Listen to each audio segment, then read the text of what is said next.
সরকারের বহু চেষ্টার পরও কোনোভাবেই জন্মহার বাড়ছে না। শত অনুরোধ আর প্রণোদনাতেও মন গলছে না চীনা দম্পতিদের।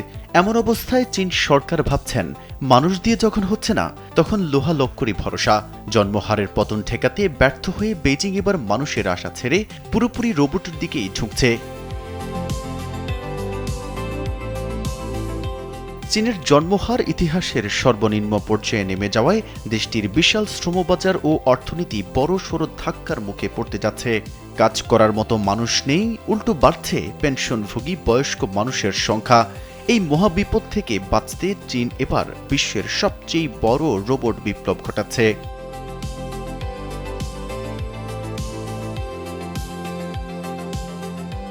পরিসংখ্যান বলছে ২০২৪ সালে সারা বিশ্বে যত শিল্প রোবট বসানো হয়েছে তার অর্ধেকের বেশি স্থাপন করা হয়েছে চীনে।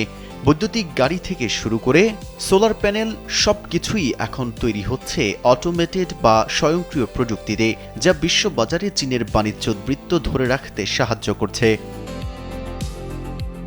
শুধু যন্ত্র দানব নয়, চীন এখন হুবহু মানুষের মতো দেখতে রোবট তৈরিতেও বড় বিনিয়োগ করছে। দেশটির ১৪০টির বেশি কোম্পানি এখন এমন রোবট বানাচ্ছে যা পণ্য বাছাই থেকে শুরু করে লজিস্টিক্সের কাজ নিখুঁতভাবে করতে পারে। হংকং ও সিঙ্গাপুরের বিশেষজ্ঞরা বলছেন, সঠিকভাবে কাজে লাগাতে পারলে এই এআই ও রোবট প্রযুক্তি চীনের অর্থনীতিকে ধসের হাত থেকে রক্ষা করতে পারবে।